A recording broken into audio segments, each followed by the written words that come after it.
The most interesting and entertaining person in the 2025 Formula 1 season is without a doubt Max Verstappen. The Dutch four-time world champion is the topic of many debates, rumours and actual news. Whether it's about a move to another team, or his antics in other series, or the work he does behind the scenes to get Red Bull on track again, it's all widely being discussed by friends and foes alike. He even managed to win a race where he was in control again, the way we were used to seeing. One thing is for sure, Max Verstappen knows exactly what he wants and what he's going to do in the future.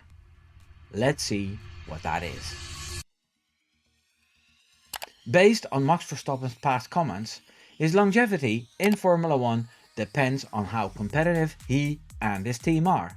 Now, we all know what he's capable of. We see that time and again in this season, where he doesn't have a car to fight for the title, but he's still up there with the McLarens most of the time, in a car that shouldn't be most of the time. A lot is resting on how well the new engine works, which is developed by the Red Bull Powertrains division and Ford. If this turns out to be a disappointment and Verstappen doesn't see any future titles with Red Bull, then he'll move to another team, a team with the best car. That goes without saying. This is why we see Max Verstappen on a bit of a charm offensive with all major teams, to keep options open. Perhaps also to tell Red Bull he's not messing around and they need to get their finger out. Being wanted by many teams is also very good for any negotiations with Red Bull. For the future plans he has, he needs a lot of dosh. So let's have a look at things he said in the past while to woo potential new teams. We know Max Verstappen has a good relationship with Honda. That Japanese manufacturer will supply engines to Aston Martin next season. One of the main people at Aston Martin is Adrian Newey, a man with whom he has a great relationship. Immediately when Newey was announced at Aston Martin by Red Bull Racing, not Aston Martin, Max was asked if he would work with Newey again in the future, to which Verstappen said that it was something he'd think about for the future, but not now. He also stated that he has trust in the team they have at Red Bull now, but this was before he had his worst races with the RB21. So what about Honda then? In a fan event in Tokyo this year, Verstappen said goodbye for now to Honda, adding, "Grateful and proud of everything we've achieved together over the years." That for now part also leaves the door wide open for a reunion with Honda. Obviously, Verstappen was just being nice.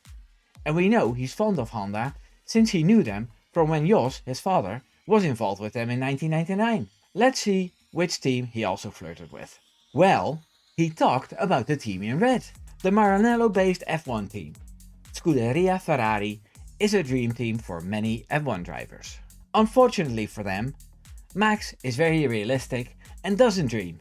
At the Monza GP recently, he was asked about Ferrari and he said, "I think Ferrari is a massive brand, and of course all the drivers they see and they picture themselves of. I would like to drive for Ferrari, but I think that's also where the mistake comes, just to drive for Ferrari. If you want to drive for Ferrari, you want to win. If I would ever want to go there, I don't go there just to drive for Ferrari. I go there because I see the opportunity to win. And if you win with Ferrari, that's even better." And that's, I think, where you shouldn't let yourself be guided just because of the emotions and the passion of a brand. You need to go there because you feel it is the right place to go. This means he's not romantic about the Ferrari dream. If they knock it out of the park in 2027 and there's an option in 2028, then he'll join. But only to win the title there. Very Dutch and very pragmatic, that Max. Just like me. Years ago, when Verstappen was a cheeky kid, he pissed off the Ferrari boss by saying, "That's what happens when you stop cheating," after Ferrari had to change their car due to some fishy fuel flow system.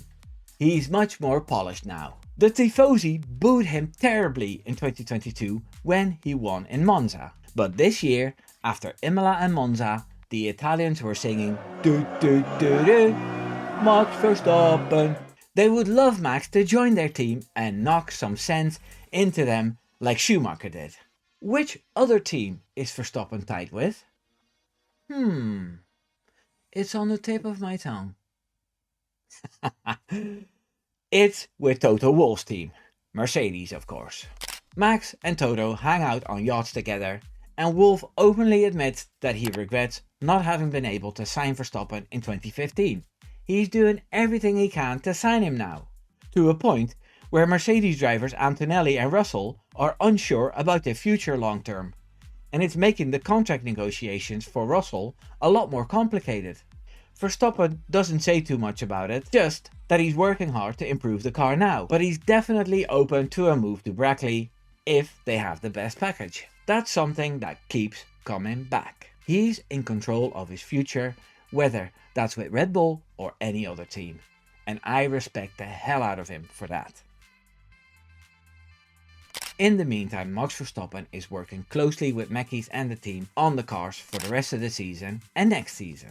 Laurent Mekies took over from Christian Horner, and I have to say that this transition went very smoothly.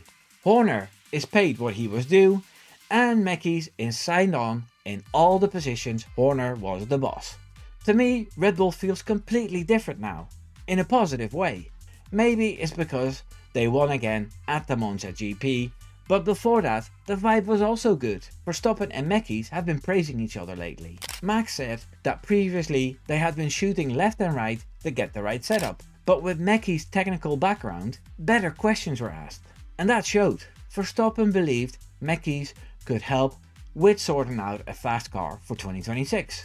Mekies said a few nice things about Max too. He underscores that they need Max's magic to get a fast car in 2026. That he's not asking about the numbers and statistics, but deeper questions about downforce and power, working on the simulator to help out. Mekies realizes that they need to perform to keep Verstappen there in the long run. I think it's great that everything is so open and out there. No surprise move to Ferrari here. Verstappen was guided on a tour of the Red Bull Powertrains facility by Ben Hodgkinson, the technical director of Red Bull Ford Powertrains. He was accompanied by Red Bull team principal and CEO Laurent Mekies and advisor Helmut Marko.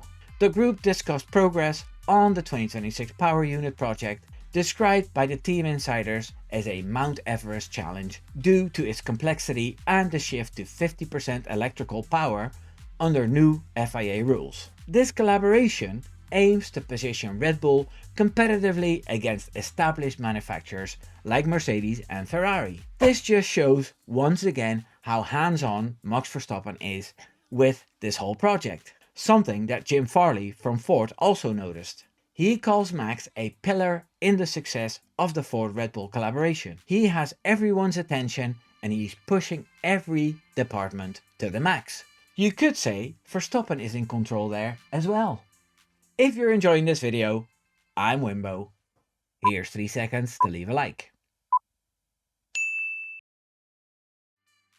As you all know, Max Verstappen loves racing in all forms. Whether it's at home on his computer, or on an F1 track, or on the Nordschleife participating in activities to get his DMSB permit Nordschleife, which he needs for racing in the Nürburgring Endurance Series, or the Nürburgring 24 Hours.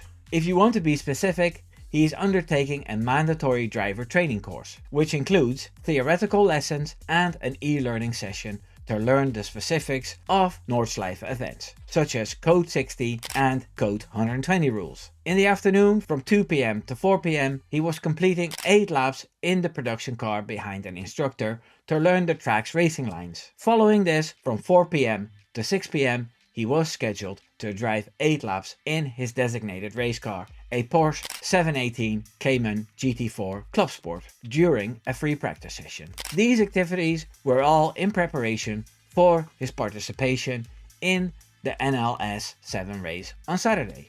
My whole social media timeline is full of posts about Franz Hermann getting his license, and I think it's great.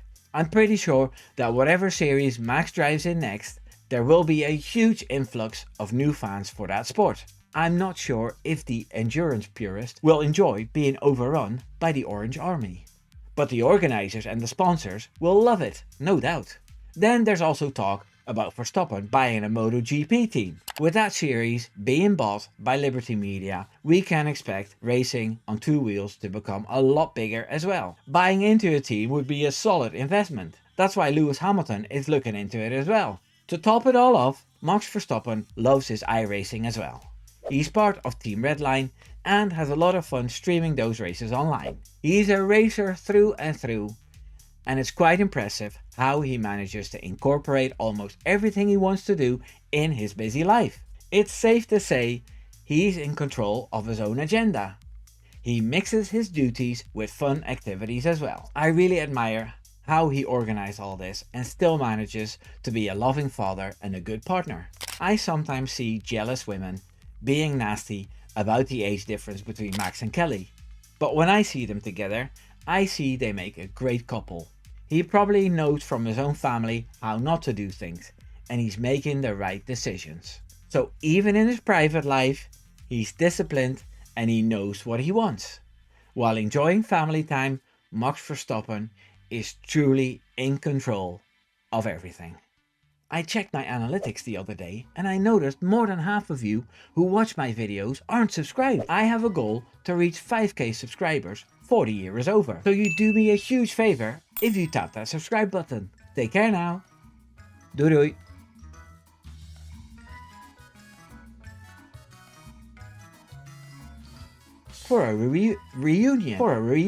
For a reunion.